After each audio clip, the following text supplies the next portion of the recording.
Hello guys, welcome to our channel. This is Teja. అసలు నిజంగా మంత్రాలు తంత్రాలు ఉన్నాయా? చేతబడుల్ని నమ్మొచ్చా? ఈ మధ్యకాలంలో చాలామంది స్వామీజీలు ఈ యూట్యూబ్ ఛానల్స్లోని న్యూస్ ఛానల్స్లోని గోప్యంగా ఉంచాల్సిన విషయాలన్నీ కూడా మీడియా ముఖంగా అందరికీ చెప్పేస్తున్నారు. వీడియోల్లోనే అందరి జాతకం చెప్పేస్తున్నారు. సో ఇవన్నీ కూడా మనతో పాటు డిస్కస్ చేయడానికి ప్రస్తుతం శివరుద్ర నాగస్వామి మనతో పాటు ఉన్నారు. అతను అడిగే ప్రయత్నం చేద్దాం. నమస్తే గురువు గారు. నమస్కారం. ఓకే, అయితే చూడండి శంకర, ఇప్పుడు మీరు మాట్లాడిన ఒక చారిత్రాత్మకమైన విషయం అంటే మనం మాట్లాడితే క్షుద్ర పూజలు, తర్వాత మానవుడి యొక్క జాతకాలు, కేవలం ఒక మనిషిని కలవకుండానే ఒక చిత్రపటం తీసేసుకోగానే తర్వాత జన్మం, పుట్టిన తేదీలు, వాళ్ళ యొక్క డే అవన్నీ చూసేసి చెప్పేస్తున్నారు. ఇందులో ఒక మనిషి యొక్క జాతక వివరణలో మనం లోతుకి వెళ్తే మిత్రమా, జాతకం ఒక కంప్యూటరైజ్డ్ వస్తువు కాదు. అది వచ్చేసి ఏంటంటే జ్ఞానం, పరిజ్ఞానం, పరమాత్ముడి యొక్క జ్ఞానంలో ఉన్న ఒక వస్తువు. అది ఆల్రెడీ మన కొన్ని రాతలు రాసి బ్రహ్మదేవుడు శివుడి ఆజ్ఞతోని కొన్ని ఆధిపత్యాలు ఇచ్చి పంపించేటి ఇవన్నీ వదిలిపెట్టేసేసి మానవుడు చూసే ఏదైతే జాతకం ఉంటుందో అందులోనే మనం అన్నీ చూసుకోగలుగుతూ ఉన్నాం. అంటే నమ్మొచ్చి నమ్మలేక, లేకపోతే ఏదైనా ఇబ్బంది ఉన్నది అని చెప్పేసి దాంట్లో బలైపోయి లాస్ అయిపోయి కొంతమంది సక్సెస్ అయ్యి ఇలా కొన్ని చూస్తున్నాం. దీనికి ముఖ్యమైన కారణం ఏంటంటే శంకర, నీవంతల నీవు ఎలిగితే జాతకం చెప్పాడా, ఆయన వచ్చి నిన్ను అడిగాడా? నీవు వెళ్తే కదా నీకు ఒక జాతకం చెప్పాడు అనంటే నీవు నీ పరిస్థితిని ఆధీనంలో నుంచి తప్పించడం ద్వారా ఒక వ్యక్తి వచ్చి నీకు జాతకం చెప్తానంటే నువ్వు చూయించుకోగలిగావు. దాని అర్థం ఏంటంటే నీ జాతకం అనేది తెలుసుకోవాలన్న కుతూహలం నీకు ఏర్పడడం చేత అవతల వ్యక్తి నీ యొక్క అవకాశాన్ని ఉపయోగించుకుంటున్నాడని అర్థం. ఇప్పుడు నిజంగానే జాతకం లేనప్పుడు ఈ భూమండలం అంటే ఈ భారతదేశం ఎన్నో దేవుళ్ళకు కొలువైన ఒక నిలయం. మరి వీళ్ళందరికీ కూడా విలువ లేనట్టే. ఎందుకంటే జాతకం అనేది దేవుళ్ళ తర్వాత మనుషులు, పంతులు, పురోహితులు, సాధువులు, నాలాంటి సాధువులు చెప్తూ ఉంటారు. కాబట్టి దేవుళ్ళకి కూడా విలువ ఉన్నదనే నమ్మకం మన దగ్గర. Okay, right. అయితే మీరు ఇందాక నేను అన్నదానికి మీరు అడ్డుపడ్డారు. స్వాములు వేరు, సాధువులు వేరా? స్వాములు అంటే ఎవరు, సాధువులు అంటే ఎవరు? ఇప్పుడు చూడండి శంకర, నాగ సాధువులు అంటారు, సాధువులు అంటారు, స్వాములు అంటారు, గురుస్వాములు అంటారు. వేరే వేరే మాలల్లో వేరే భక్తిపరంగా ఉన్న పేర్లు కూడా ఉన్నాయి. అయ్యప్ప మాలల్లో ఏంటంటే 18 రకాల అడుగులు అంటే 18 రకాల మెట్లు ఉన్నట్టు 18 రకాల బిరుదులు ఉంటాయి. కన్యాస్వామి అని, గంటస్వామి అని ఇలా బిరుదులు ఉంటాయి. అంటే 18 రకాల మాలల్లో 18 రకాల పేర్లు అవి. అంటే వాళ్ళ అనుభవాన్ని బట్టి గురుస్వామి అవుతాడు లాస్ట్ స్టేజ్లో. సాధువు అనే విషయాన్ని ఇప్పుడు మా వేషాధారణ విషయంలో మాట్లాడుకోవాల్సిన ముఖ్యమైనది ఏంటంటే శంకర, ఒక సాధువు లక్షణం ఏంటంటే ఎలాంటి కార్యక్రమాలకైనా నిర్భయంగా ఉన్నది ఉన్నట్టుగా కుండ బద్దలు కొట్టినట్టుగా చెప్పడమే. దానికి భయంతో పని లేదు, అవతలి యొక్క ఆలోచనతో పని లేదు. ధర్మం మాత్రమే చెప్పడం, చేసినా చేయకపోయినా. మీరు అన్నట్టుగా స్వాములు ఉంటారు. స్వాములు అంటే మిత్రమా 47 రోజులు వేసుకునే ఒక భక్తి. అయ్యప్ప మాల, శివుడి మాల, నారసింహుడి మాల, మహంకాళి మాల, దుర్గామాత, గణేశుడిది పండుగ వచ్చినప్పుడు వేసేది అదొక మాల. అంటే స్వాములు వేసే ధారణ ఏందనంటే నిమిత్త మాత్రానికి వేసుకునేది. తర్వాత మీరు అన్నట్టుగానే ఇప్పుడు పురోహితులు ఉంటారు, వాళ్ళ వేషధారణ గుడిలో చేసుకునేది ఉంటుంది, వాళ్ళదొక లెక్క పద్ధతిలో ఉంటుంది. ఒక సాధు లక్షణం ఏంటంటే శంకర, ఇక చనిపోవడం అనేది జరిగినా కూడా ఈ వస్త్రం వేసుకున్న, ఈ శరీరం పెంచుకున్న ఈ కేశాలు తీయడం అనేది మరణం కూడా ఆపదు. అంటే మరణం కూడా ఈ విధంగానే వెళ్ళిపోతూ ఉంటాం అన్నమాట. రుద్రాక్షలు ఉంటాయి, శరీరంలో ఎన్ని ఉంటాయి. అంత కఠినంగా నిర్ణయాలు ఎందుకు ఉంటాయి సాధువు కంటే మిత్రమా? సంసార జీవితం తర్వాత ఈ ప్రపంచంలో కనబడుతున్న ఏదైతే అసాంఘిక అధర్మ కార్యక్రమాలు ఉన్నాయో వీటన్నిటిని చూసి చూసి చూసి చూసి అలా ఊరుకొని ఉండి దాన్ని అవాస్తవంగానే పెట్టేసి ఉండడం అనేది లక్షణం కాదు సాధువుది. వాస్తవం అనేది చెప్పడమే సాధువు లక్షణం. అంటే ధర్మాన్ని ఇక్కడ ప్రచారం చేయకూడదు. మన భూమండలంలో మీరైనా గుర్తుపెట్టుకోండి, ధర్మాన్ని మీరు ప్రచారం చేశారనంటే మీరు తప్పు చేస్తున్నట్టే మళ్ళీ. ఎందుకంటే మీరు ధర్మాన్ని స్థాపించాలి. ప్రచారం ఎందుకు శంకర? ఇప్పుడు నువ్వు నేను యూట్యూబ్లోనే చేసుకుంటున్నాంగా ప్రచారం, దానివల్ల ఎవరు మారారు? అందుకే ధర్మస్థాపన ఎలా జరుగుతుందంటే ఒక మనిషికి నిజంగా ఆకలి అవుతున్న వాడికి నీవు అన్నం పెట్టినప్పుడు, అవసరంలో ఎక్కడన్నా వైద్యశాలలో నీ కుటుంబానికి సంబంధించి ఎవరన్నా చావు బతుకులో ఉన్నప్పుడు నీవు వెళ్ళి పలకరించి ఇచ్చిన ఆ అభయహస్తమే ధర్మస్థాపన అంటే విలువ. ఫోన్లోనే నీవు వాట్సాప్ విషెస్ చెప్పేసి కంగ్రాచులేషన్స్ ఆర్ఐపి అని పెట్టి రిప్ అని పెట్టి రెస్ట్ ఇన్ పీస్ అని పెట్టే రోజుల్లో ఎక్కడ ధర్మ ప్రచారం జరుగుతుంది చూడండి, ధర్మస్థాపన ఎక్కడ ఉంది చూడండి. ధర్మస్థాపనకి ఏంటంటే మనిషి వెళ్ళి కలవాలి. ధర్మ ప్రచారానికి మీ యొక్క వాణిజ్య ప్రకటనలే చాలు. ఎక్కడో పూరి జగన్నాథులో జరుగుతున్న ఆలయ పూజలు, కాశీలో జరుగుతున్న ఆలయ పూజలు ఎప్పుడూ చూస్తున్నామంటే ధర్మ ప్రచారం అంటే అది తెలుసుకోవడం మైండ్ సెట్కి మాత్రమే ప్రచారం. నీ ద్వారా అవతల వ్యక్తికి ఉపయోగపడి బాగుపడడం అనేది ధర్మస్థాపన. నేను 100 సార్లు కూడా చెప్పేది ఏంటంటే ధర్మస్థాపన చేయడానికి మన శరీరం ద్వారా పోతేనే జరుగుతుంది అది. అయితే ఇప్పుడు సాధారణంగా హిందూ ధర్మంలో ఒక మనిషి చనిపోతే కాల్చాలని అంటారు. అవును మిత్రమా, అగ్నికి ఆహుత అంటారు కదా. అవును, అగ్నికే కాల్చడం చేస్తూ ఉంటాం. కానీ మన భారతదేశంలో చాలా సంస్కృతులు ఉన్నాయి, కొన్ని మతాలు కూడా ఉన్నాయి, కొంతమంది పూడ్చి పెడతారు. అవును మిత్రమా. అయితే మరి హిందూ ధర్మంలోనే ఎందుకు స్వాములు బ్రతికుండగానే పూడ్చబడతారు? వాళ్ళు ఏం చేస్తారంటే జీవ సమాధులు అవుతారంటే జీవ సమాధులు అవుతారు. అది మరి అదేంటి, అదేం ధర్మం? ఇప్పుడు చూడండి, ఒక మానవుడు శరీరం వదిలిన తర్వాత చేయాల్సిన కార్యకలాపాల గురించి మీరు అడిగిన మొదటి ప్రశ్న. కాలం చేశాక కాల్చడమా పూడ్చడమా అనేది పురోహితులు కానీ ఆయన చనిపోయిన తేదీలు నక్షత్రాలు రోజుని అమావాస్య పౌర్ణమి గ్రహణం రోజు చనిపోయాడు అన్న భయంతో కాల్ చేస్తారు. మళ్ళీ ప్రేతాత్మ తిరుగుతాడేమో అన్న భయంతో. అయితే అందులోనే ఒక చిన్న ఆలోచన ఏం చేయాలంటే శంకర, నీవు కాలం చేసిన శరీరం ఏదైతే ఉంటుందో 50% అన్నమాట.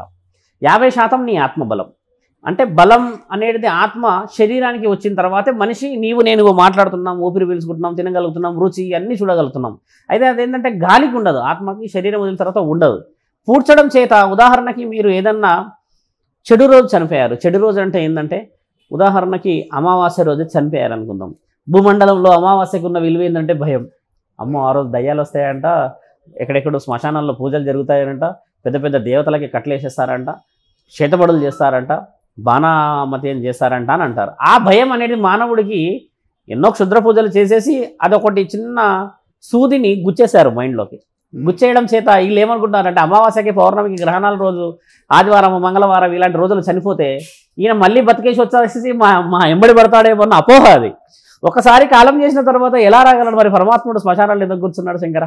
ఒక మాట, ఇప్పుడు మీరు అన్నట్టుగానే ఒక వ్యక్తి అమావాస్య చనిపోగానే కాల్ చేశారు అనుకుందాం. కాల్చినా కూడా ఆయన కనబడ్డాడే అనుకుందాం ఒకరికి. మరి అప్పుడు ధర్మం ఎక్కడ పోయినట్టు? మరి పూడిస్తే ఆయనను పూడ్చాము మాకు కనబడ్డాడు, లేకపోతే ఏదో చేస్తున్నాడు తిరుగుతున్నాడు గాలి రూపాన అనుకోవచ్చు. మరి కాల్చిన వాళ్ళు కూడా వందల్లో తిరుగుతున్నారుగా. రుజువులు మీకు నాకంటే ముందు చెప్పిన వాళ్ళు చాలామంది ఉన్నారు కదా. ఇప్పుడు అలాంటి వ్యక్తుల్ని మనం ఏమని అంటాం? కాబట్టి పూడ్చడం హిందూ ధర్మంలో ఒక లెక్క అని అనడానికి రాదు. మానవుడు చనిపోయినాక మట్టిలో కలవాలి. మట్టి నుంచి వచ్చిన శరీరాలేగా ఇవన్నీ. కాబట్టి మట్టిలో కలవడం అనేది మనం పెట్టుకున్నాం. హరిశ్చంద్ర ఘాట్ మీరు ఎండొచ్చు, కాశీలో ఉంటుంది. పూర్వం అక్కడే ఒక ఘాట్లో శ్మశానంలో శవాలన్నింటినీ కాల్చే ఒక తంతు ఉండేది మన దగ్గర. ఆ తంతు ఏంటంటే కాల్చడం అనే తంతు రావడానికి గల ముఖ్యమైన కారణం ఏంటంటే మిత్రమా, మానవుడు చేసుకున్న ఒక కార్యక్రమానికి పరమాత్ముడు ఇచ్చిన ఆజ్ఞ ఒక శరీరాన్ని కాల్చడమే. పూడ్చడం అనేది మానవుడు రాసుకున్న రాత. మీరు చూయించుకోవచ్చు ఎక్కడన్నా ఉన్నదా ఈ విషయం అనేది. మానవుడు చనిపోయిన తర్వాత కాల్చండి అనేది పరమాత్ముడు ఆజ్ఞించి హరిశ్చంద్రుడిని ఘాటు దగ్గర పెట్టినప్పుడు వారి భార్య వచ్చినప్పుడు కాల్చినప్పుడు చూసినప్పుడు వస్తువు కాటికాపరికి ఇవ్వరా అమ్మ అని చెప్పిన సందర్భాలు ఉన్నాయి. అంటే కాల్చడానికి పరమాత్ముడు ఆజ్ఞ ఇచ్చాడుగా, మరి పూడ్చడానికి ఆజ్ఞ ఎవరు ఇచ్చారో మీరు రుజువు చేయాలి అంటున్నాం మేము ఆ ప్రశ్నలో ఆలోచన చేయండి. అంటే పూడ్చడం మానవుడు ఇష్టంగా పెట్టుకున్నది.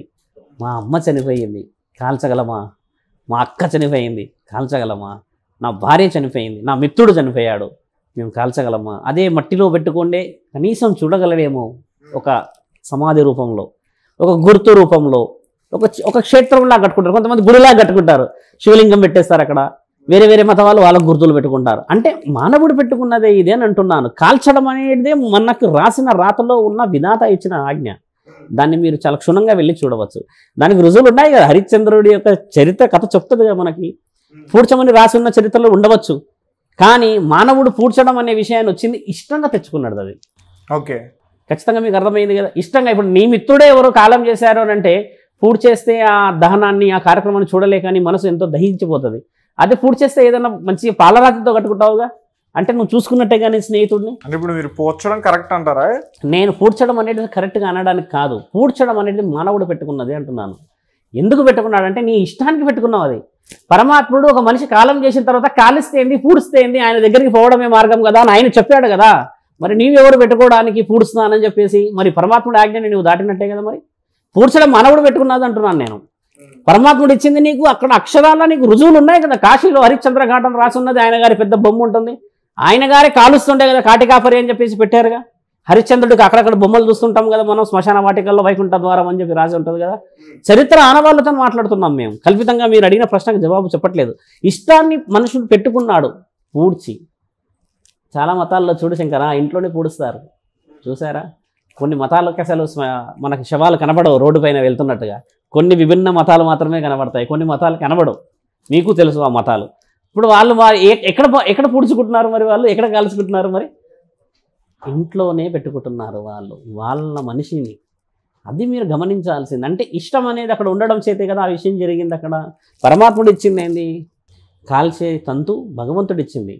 మీరు అనుకున్న ఈ విషయ వివరణలో ఆత్మలు దయ్యాలు తిరుగుతాయి అనేది కూడా మానవుడు ఇచ్చిన కల్పితమే, కానీ చరిత్ర పూటల్లో ఎక్కడా రాసిలేదు. కాలుస్తే మనిషి ప్రేతాత్మే తిరుగుతాడని, పూడిస్తే మనిషి ఇంకా దయ్యాలై మాయంట పడతాడని, కాలిస్తే ఆ దహనంలోకి ఇంకా ఇబ్బంది పడి ఏదైనా చేస్తాడని.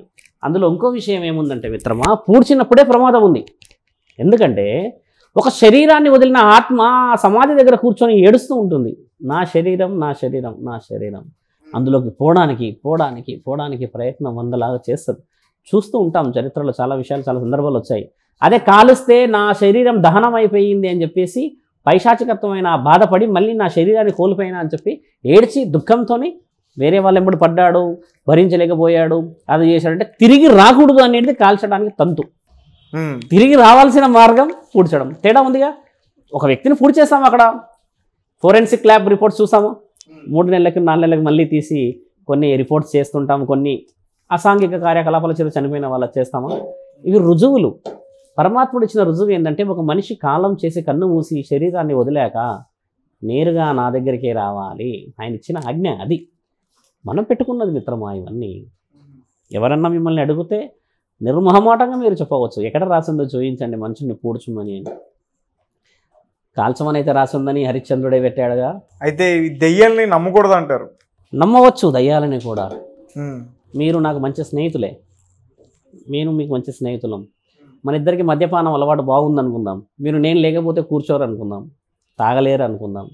హఠాత్తుగా ఒకరోజు నేను మిమ్మల్ని వదిలిపెట్టి కనరాని లోకాలకు వెళ్ళిపోయాం, కానీ మేము మీకు కనబడుతూనే ఉన్నాం. నన్ను ఊహించుకొని మీరు తాగుతూనే ఉన్నారు, కానీ అదే నేను ఇలా కనబడ్డానే కదా. భ్రమ కాదు అది, కనబడ్డామే అనుకుందాం. కనబడిన తర్వాత ఆయన గారికి నేనేమవుతా, ఖచ్చితంగా ఒక శక్తి కనబడ్డది, ఒక గాలి కనబడ్డది. ఇప్పుడు నేను అడిగిన ప్రశ్న ఎప్పటి నుంచో చాలా మంది అడుగుతున్నారు, చాలా మంది గురువులు సమాధానం చెప్పారు, అయినప్పటికీ ఇప్పటికీ కూడా దీనికి సరైన సమాధానం దొరకలేదని నేను అనుకుంటున్నా. అలా ఎలా అనుకుంటారు? ఒక గాలి అనేది భ్రమ కాదుగా. ఒక గాలి అనేది భ్రమ ఎందుకైతుంది? దైవం అనేది ఎంత శక్తో దయ్యం అనేది అంతే శక్తి అని భూమండలంలో రాసి ఉందిగా. సాగర సంగమం అనేది రాక్షసులకు దేవుళ్ళకు జరిగిందని రాసే ఉంది కదా. రాక్షసులను చంపిన చరిత్రలు భగవంతుడికి ఉంది కదా. భగవంతుడు చేసిన చరిత్రలో భగవంతుడు కలిసి న్యాయాన్ని స్థాపించేసి మన వైపు ధర్మాన్ని నిలబెట్టిన చరిత్రలే ఉన్నాయి. కాబట్టి భగవంతుడు రుజువు చేయబడ్డది ఎవరిపైన? దేవుడిపైన. దేవుడిని చంపి ఆయన రుజువు చేయలేడు కదా. అంటే ఒక మానవుడి నుంచి రాక్షసుడైన ఒక వాళ్ళని చంపిన తర్వాత ఆయన భగవంతుడు అని రుజువు చేసుకోబడ్డాడు. రాక్షస సంహారణం జరిగింది కదా శంకర మన దగ్గర. మహిషాసురవర్ధిని రాక్షస సంహారణం చేసింది. మరి శివుడు రాక్షసాల సంహారణ చేశాడు, మరి విష్ణుదేవుడు రాక్షస సంహారం చేశాడు. మీరు అన్నట్టు హిరణ్యకశిపుడే చేసిండు కదా, ఆయన తండ్రిని చంపాడుగా, రాక్షస సంహారణం జరిగింది కదా. మరి ఆయన గారి గాలి ఎక్కడికి పోయింది, ఏం చేసిందంటే మరి మనిషి పైశాచికత్వం. అంటే నిన్ను వదిలిపెట్టి పోలేని గాలియే పరమాత్ముడు శ్మశానంలో స్వీకరించడానికి కూర్చున్నాడు అని అర్థం. ఇప్పుడు నిన్ను ఇష్టపడిన వ్యక్తి ఇష్టపడకుండా పోయి నేను ఎక్కడికి వెళ్ళిపోయి నేను మళ్ళీ పుట్టదలుచుకోలేదు, బ్రతికినన్ని రోజులు మేము ఇద్దరమే బతుకుతాం అన్న ఆలోచన ఏదైతే ఉందో శంకర, ఆ కోరికనే నిన్ను శ్మశానం వరకు తీసుకెళ్తాడు, కానీ శ్మశానం లోపలికి తీసుకెళ్ళదు అంటున్నాను నేను. పరమాత్ముడు ఎందుకు కూర్చొని ఉన్నాడు అక్కడ? మరి ఆత్మల కలెక్షన్ కూర్చున్నాడా ఏంది అక్కడ? ఆత్మల కలెక్షన్ కూర్చోలేడు ఆయన గారు. బిడ్డలు వస్తారని ధైర్యం చెప్పడానికి, నీ పుట్టుకకి కారణం నేనే, నిన్ను పంపించింది నేనే, నీవు నీ తల్లి గర్భంలో ఉన్నప్పుడు తండ్రి నన్ను బయటికి పంపించు, నేను అన్ని ధర్మ కార్యక్రమాలు చేస్తా, అత్యంత విలువైన ఈ సమాజంలో నాకంటూ ఒక ప్రత్యేకత ఇస్తా అని చెప్పి మాటిచ్చి వస్తాడు. బయటకు వచ్చి చేయాల్సిన కార్యక్రమాలు, చేయాల్సిన తతంగాలన్నీ చేసేసి భయపడి తండ్రి దగ్గరికి వెళ్ళాడు. ఇప్పుడు అవన్నీ రాసి ఉన్నాయి కూడా కదా. మరి నువ్వు తప్పు చేసినప్పుడు ఆయన దగ్గర మాటిచ్చావనేది గుర్తుకొస్తుంది చనిపోయిన తర్వాత. అది కూడా రాసింది కదా మన చరిత్రలో. అందుకని చెప్తున్నాం, మీరు అన్నట్టుగా లేదు అనడానికి లేదు. ఖచ్చితంగా గాలి ఉన్నది, ఆ గాలికి విలువ ఉన్నది. కాకపోతే దాన్ని ఉపయోగించాల్సిన పద్ధతిలోనే తేడాలు ఉన్నాయి మిత్రమా. నీ కనబడ్డాడు అంటే ఎందుకు కనబడ్డాడు, ఏ విధంగా కనబడ్డాడు? నువ్వు చాలామంది చెప్పారు కదా కనబడ్డారని, వాళ్ళు రుజువులు కూడా చేశారు కదా. దాని మీద ఆక్స్ఫర్డ్ యూనివర్సిటీలో ఒక యూనివర్సిటీ బ్లాక్ కనిపించిందని మళ్ళీ బంధిస్తారు, ఖచ్చితంగా బంధిస్తారుగా. మరి తాంత్రిక, యాంత్రిక, మాంత్రిక శక్తుల్లో ఉన్నాయి దేనికి? మరి అవతల వ్యక్తిని ఎందుకు బంధిస్తారు? సీసాలో పెట్టి అందులో తిరుగుతా. ఇప్పుడు ఆ సీసాలో గాలి కదా అది. ఒక సీసాలో పట్టేసింది అంటే అది గాలి కదా. ఆ గాలి పట్టేయగలిగింది ఆ సీసాలో అని అంటే శంకర, ఒక వ్యక్తి దగ్గర శక్తి ఉన్నట్టే ఆ శక్తికి ఈమె అంగీకరించినట్టే కదా ఈ గాలి. ఆ గాలి, ఆ శక్తి మీ దగ్గరే ఉండి మిమ్మల్ని ఇబ్బంది పెట్టిన తరుణం వేరే వాళ్ళకు కూడా ఇబ్బంది పెట్టవచ్చు కదా. అందుకని చెప్పి దాన్ని తీసుకెళ్ళడానికని కొందరు వ్యక్తులు నేర్చుకున్న విద్యని మీరు అన్నట్టుగా మంచిగా ఉపయోగిస్తే మంచిదే, కానీ దాన్ని చెడుకు కూడా ఉపయోగిస్తున్నారు కదా.